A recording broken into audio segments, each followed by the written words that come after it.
Hola, hoy vamos a empezar a tratar el tema de la política y el Estado. Como veis, es un tema que es bastante largo, porque abarca muchísimos aspectos. Por ejemplo, vamos a empezar hablando de qué es la política, eh, las distintas opciones que se han dado en teoría, una política como cooperación, una política como conflicto. Luego vamos a hablar un poco de a qué se dedica la filosofía en el ámbito de la política. Luego pasaremos a hablar de el poder y cómo lo ha visto la filosofía y cómo lo explica, para después, en el tercer tema, trataremos de distinguir y explicar bien los conceptos de autoridad, de obediencia, de legitimidad y de legalidad. En el cuarto punto, vamos a tratar de distinguir el poder legítimo del ilegítimo, del autoritarismo. En el quinto punto, trataremos de ver cómo es el Estado moderno, qué formas de gobierno existen en él y por qué se justifican. Vamos a ver si con este vídeo por lo menos logramos llegar hasta ahí, por supuesto haciendo un resumen muy somero, tenéis los apuntes para profundizar en ello. En el siguiente vídeo trataremos de hablar de la justificación del Estado moderno y de todas las teorías contractualistas que nos llevarán a explicar los dos sistemas, por decirlo así, políticos que existen ahora, que son el liberalismo y la socialdemocracia. Pero bueno, eso lo dejaremos para el siguiente vídeo. Vamos a empezar a explicar qué es la política y en qué consiste el ser político. Vamos a ese apartadito. ¿Qué es la política? Bueno, tal vez la mejor manera de comenzar sería preguntándonos qué quiere decir eso de ser apolítico. ¿Por qué hay gente que dice que es apolítica? Lo suelen decir porque o no se interesan por la política o creen que la política no les incumbe. Si os dais cuenta, eso no es cierto en ningún caso. La política nos incumbe a todos porque a todos nos afectan las decisiones políticas. Pero también parte de una noción muy restringida de política el que piensa así, porque política no es solo lo que vemos en los periódicos, sino que es todo comportamiento que se hace en sociedad, ¿no? Y que invita a tomar decisiones entre todos, decisiones de conjunto. Así que fijaos que en el fondo la política nos rodea, nos incumbe y nos condiciona. Por lo tanto, no podemos decir de un modo absoluto jamás que somos apolíticos por poco que nos interese la política de los políticos.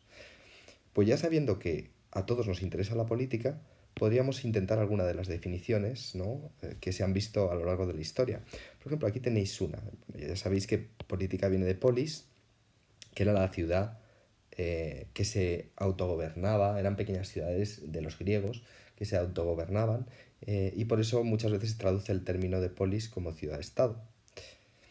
Vamos a alguna de esas definiciones de política. Pues decimos que está ligada a la vida en comunidad y a la manera que tenemos de organizarnos en esa comunidad. O sea que fijaos, la política no es más que la actividad que los grupos, las organizaciones y las sociedades toman cuando deciden algo de un modo colectivo. Evidentemente, esto ha hecho que la política se viera de muchas maneras distintas, pero en la filosofía, digamos que se pueden destacar dos. Aquellos que entienden la política como cooperación y aquellos que entienden la política como conflicto. Vamos a ver qué sería eso de la política como cooperación. Para ello tendríamos que estudiar al gran filósofo del siglo IV a.C., Aristóteles. Aristóteles decía que el hombre es un zoon politikon, es un animal político, un animal social. No puede vivir aislado, tiene que vivir con otros hombres. Porque si os dais cuenta, el hombre para llegar a pensar de un modo complejo necesita aprender el lenguaje, lo que él llamaba el logos. Y a diferencia de los animales que pueden expresar alegría y dolor, y que por tanto lo que tienen, dice Aristóteles, es voz, a diferencia de los animales, el hombre puede expresar el bien y el mal, puede discutir qué es lo justo y lo injusto. Y esa capacidad de discutir qué es lo justo y lo injusto y expresar el bien y el mal le llama Aristóteles logos. Este caso está traducido por palabra, pero recordad que en griego logos significaba lenguaje o pensamiento. Os lo pongo por si acaso no os acordáis de lo que significa o de cómo se pone. Logos significa, ya digo, lenguaje o pensamiento, y es ese salto de complejidad que tiene el hombre y que le permite, a través del aprendizaje de los otros hombres, saber distinguir qué es lo bueno y lo malo, qué es el bien y el mal. A eso no llegan el resto de animales. Bueno, eso nos permite organizarnos y tener organizaciones tan complejas como lo que llamamos el Estado. Por otro lado está la política como conflicto. Esa sería una teoría que podría estar sustentada por el gran Maquiavelo. Ya sabéis que Maquiavelo, que vivió en el siglo XVI, hablaba de que lo importante de la política es sobre todo mantener el poder. Si el gobernante no sabe mantener el poder, no podrá conseguir los fines de mejorar la vida del pueblo. Por lo tanto, tiene que olvidarse de todo lo que le importe la moral, si algo está bien o mal, no es tan importante como que sirva para mantener el poder y por lo tanto conseguir que el pueblo tenga orden y paz. Y por eso se hizo muy famosa esa frase que no es propiamente de Maquiavelo, pero que se le atribuye, que es el fin justifica los medios. Es decir, cualquier cosa que haga el gobernante para mantener el poder y tener estabilidad será algo bueno. Esta sería la política como un conflicto, es una política realista, una política en la que sabemos que el poder es un resultado de la lucha de muchas personas y de muchos grupos sociales que conflictúan, que están en conflicto entre ellos. A eso se va a dedicar la filosofía política. La filosofía política va a tratar de estudiar todos estos movimientos y va a tratar de explicarlos, como siempre, de una manera racional. Evidentemente, el fin y la función de la filosofía política va a ser encontrar modelos democráticos de convivencia humana y luchar contra los elementos ideológicos que hacen que se produzcan abusos de poder y que nos alejen de la democracia. Para eso vamos a hacer un estudio histórico, pero también un estudio sociológico de cómo se constituyen las comunidades y de las relaciones que tiene el individuo con esas comunidades. Esto nos lleva al segundo punto, el poder. ¿Qué es el poder? Bueno, es muy difícil de definirlo. Tal vez el mejor teórico que lo definió en el siglo XIX fue Max Weber. Max Weber, fijaos, decía que es la oportunidad o posibilidad que tiene un individuo de cumplir su voluntad. Claro, al cumplir tu voluntad puede que se la impongas a otro. El que tiene más capacidad de imponer su voluntad a los demás es el que tiene más poder. Hay tres formas de poder. El poder económico es el que puede atribuir o quitar riquezas. El poder ideológico, que es el que puede quitar o atribuir prestigio a alguien o algo. Y el que nos interesa a nosotros, que es el poder político. El poder político, ¿qué es? Bueno, el poder político es la relación que existe entre las personas cuando unas mandan y otras obedecen. Si os dais cuenta, las que mandan pueden usar la violencia contra las demás. Por eso siempre dice Max Weber que la mejor manera de reconocer a un Estado, que es el que tiene el poder político, es ver quién tiene la violencia legítima, es decir, a quién le está permitido usar la violencia contra los demás. Esos son las instituciones estatales, ¿no? La policía, el ejército. Y así es como se sabe quién manda y quién no manda. Por supuesto, en un Estado hay gente que utilizará la violencia de un modo legítimo, la policía, el ejército, y gente que la utilizará de un modo ilegítimo, un ladrón que te roba. Por eso ese ladrón tendrá que ir a la cárcel, porque la sociedad no legitima ese modo de violencia. En las sociedades democráticas es el pueblo el que decide qué tipos de leyes existen y por lo tanto qué tipo de violencia se legitima y contra quién. Esto nos lleva al problema de la autoridad. ¿Qué es la autoridad? La autoridad es aquella persona o aquel grupo de personas que se ha institucionalizado. ¿Qué quiere decir institucionalizarse? En el fondo es que está legitimado para ejercer el poder. Por lo tanto, autoridad y legitimidad son las dos caras de la misma moneda. Legitimar a alguien es llegar al consenso, que a veces es explícito y a veces es tácito, de que esa persona puede ejercer el poder y los demás le tenemos que obedecer. el consenso al que llegan los alumnos cuando deciden, bueno, no lo deciden, cuando de hecho hacen caso a lo que dice el profesor. Eso sería un caso de estar dándole legitimidad a ese profesor. En todo estado hay una legitimación del poder si este poder se establece durante un tiempo importante, porque si la población no lo legitimara, ese poder no podría existir, no se podría mantener. Una vez que existe la autoridad, pues podemos empezar a creer que la tenemos que obedecer. Eh, Eso es también parte de la institucionalización que podemos hacer del poder. ¿A quién debemos obediencia? ¿Por qué decimos que debemos obediencia a una autoridad? Bueno, fundamentalmente por dos razones. Ese poder se institucionaliza, es decir, que todos reconocemos de algún modo que lo tenemos que seguir y tenemos que eh, obedecerlo, pero fijaos que para que lo obedezcamos tiene que ser explícitamente en una situación concreta. Por ejemplo, yo puedo obedecer al policía cuando está en su jornada laboral. El resto del tiempo no tiene ese poder de hacerme obedecer. Y ese rol que tiene asociada la persona que manda es muy importante para que se institucionalice ese poder. En las sociedades democráticas hay mecanismos que protegen a los ciudadanos. Se establecen leyes por las que la gente que tiene la autoridad tiene que ejercerla y no puede salirse de ellas. O sea que el primer mecanismo por el que se explica que obedezcamos a la autoridad es la institucionalización del poder, y el segundo sería el miedo que tenemos de recibir una sanción. Muchas veces obedecemos al poder porque tenemos miedo de que nos pongan una multa o que nos metan en la cárcel.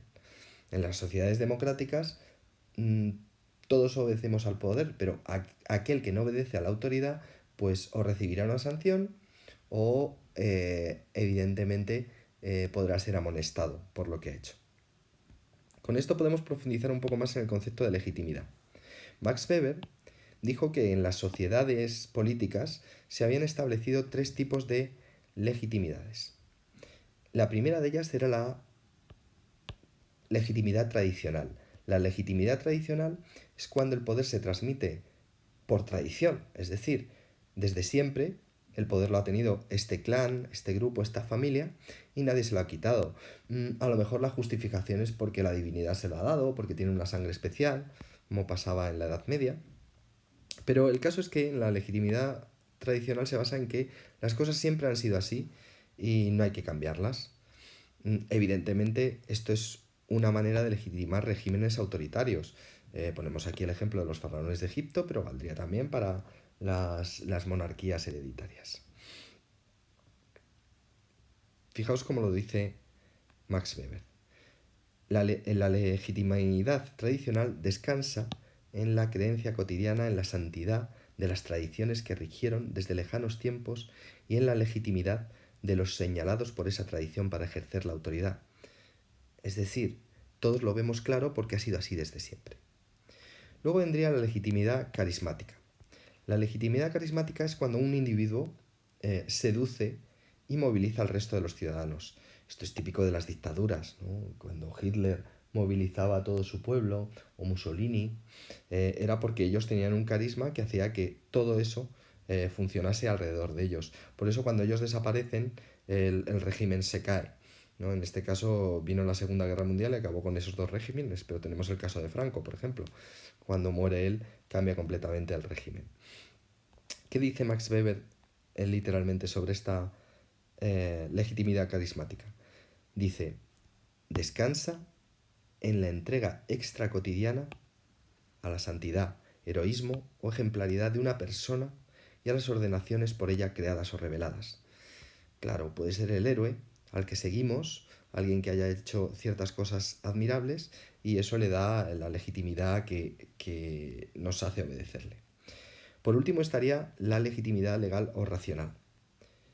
Esta es la que es propia de las sociedades democráticas. Aquí el que manda es el pueblo. El pueblo, por medio del consenso que viene de un debate previo, genera una serie de leyes que dan lugar a lo que nosotros llamamos el Estado de Derecho. El Estado de Derecho es tan importante que lo tenemos recogido en el preámbulo de nuestra Constitución. Fijaos, dice: la nación española, deseando establecer la justicia, la libertad, la seguridad y promover el bien de cuantos la integran, en uso de su soberanía, proclama su voluntad de... Y la segunda de las cosas de las que proclama la voluntad es consolidar un Estado de Derecho. ¿Qué es un Estado de Derecho? Un Estado en el que todos estamos por debajo de la ley. Por eso también habla del imperio de la ley. El único emperador en nuestro país y en cualquier Estado democrático es la ley. Todos los demás están por debajo de ella, porque la ley expresa la voluntad popular, la voluntad del pueblo. Bueno, este sería el tercer tipo de legitimidad de las que habla Max Weber. Por último, por seguir con el tema de la legitimidad y cómo da lugar al Estado, habría que distinguir lo que es la legitimidad de la legalidad. Legalidad es algo que está dictado por la ley, son las leyes. Las leyes son legales porque se tienen que cumplir. La legitimidad es lo que hace que obedezcamos esas leyes. Es lo que nos permite y nos obliga y nos hace que asumamos esas leyes como nuestras y no nos rebelemos ante ellas. Cualquier poder, como he dicho antes, tiene que estar legitimado para poder sostenerse. Cuando un poder está legitimado a partir de la soberanía popular, a partir del pueblo, todos en ese pueblo son iguales ante la ley y tienen los mismos derechos y obligaciones, entonces esos derechos y obligaciones se fijan en una ley máxima, una norma absoluta de ese país, que es la Constitución. En la Constitución se recogen los derechos y deberes de los individuos y las obligaciones. Así que fijaos, se produce este bucle que hemos fijado aquí. El Estado está legitimado por el pueblo, ¿no? Y por eso la legalidad es legítima. Pero a la vez, esa legitimidad tiene que hacer que las leyes sean justas. Tenemos que ver las leyes como justas para poder legitimarlas. Y así, fijaos, el Estado y las leyes del Estado son legítimas porque las asumimos y son legales porque son legítimas. El siguiente punto, el del poder político legítimo, lo que trata de hacer es distinguir cuando nosotros consideramos un poder legítimo a partir de una constitución y cuando el poder puede llegar a ser abusivo, que pasa sobre todo en los regímenes autoritarios. Ahí lo que pasa es que la famosa división de poderes que genera toda democracia y que es la base de toda democracia se rompe. Vamos a ver qué es esa división de poderes. Toda democracia, para serlo, necesita tener divididos sus poderes para que unos poderes controlen a otros. Generalmente se habla de 3 poderes y esta es la división que hizo Montesquieu. Se habla del legislativo, que es el que hace las leyes. En nuestro país las hace el Parlamento, lo que llamamos el Congreso de los Diputados. Luego estaría el ejecutivo, que es el que hace que se cumplan esas leyes, que en nuestro país es el gobierno. Y por último estaría el Poder Judicial, que es el que hace que se cumplan las leyes, pero de otra manera. Es decir, es el que juzga cuando esas leyes se han saltado y el que aboga porque se estén cumpliendo las leyes del modo que tienen que cumplirse. El hecho de que no haga las leyes la misma persona que obliga a cumplirlas es lo que hace que haya cierta objetividad a la hora de gobernar, ¿no? Ni el gobierno tiene todo el poder para hacer las leyes, ni el poder legislativo, que es el Parlamento, tiene todo el poder para gobernar, ni el poder judicial puede hacer las leyes que quiere, porque ya le vienen impuestas desde arriba. Fijaos cómo se organiza esta separación de poderes en nuestro Estado, en el Estado español. En el Estado español, bueno, tenemos al jefe del Estado, que es el rey, pero a partir del rey, que tiene, ya sabéis, tiene un poder prácticamente simbólico, se generan los otros 3 poderes. El poder legislativo, que está recogido en el Congreso de los Diputados, las Cortes, y el Senado. Ya sabéis que el Congreso de los Diputados aprueba las leyes, pero se las manda al Senado, el Senado las tiene que aprobar y luego vuelven otra vez al Congreso de los Diputados. Como veis, hay otras entidades que están mediando en este poder legislativo, como son el Defensor del Pueblo y el Tribunal de Cuentas. El poder ejecutivo sería propiamente lo que nosotros llamamos el gobierno. El gobierno sería el presidente y luego sus vicepresidentes, sus ministros y los que están debajo de los ministros tratando de ayudarles en cada uno de los ministerios son los secretarios de Estado. Sería propiamente el poder ejecutivo. Y en el poder judicial pues estarían todos los jueces del país que se organizan, como veis, en distintas instituciones que, por las que nosotros podemos ir reclamando, ¿no? Podemos reclamar ante un fallo con el que no estemos de acuerdo, ante el Tribunal Supremo y si nos vuelven a decir que no y no estamos de acuerdo, podemos seguir reclamando hasta el Tribunal Constitucional, que lo que vendría a decir es si una ley es adecuada a la Constitución o no, o si un fallo de un juez ha sido adecuado a la Constitución o no. Evidentemente, como veis, esa complejidad del Estado es lo que nos va a llevar al siguiente punto, ¿no? El Estado moderno, el gobierno y las formas de gobierno que hay.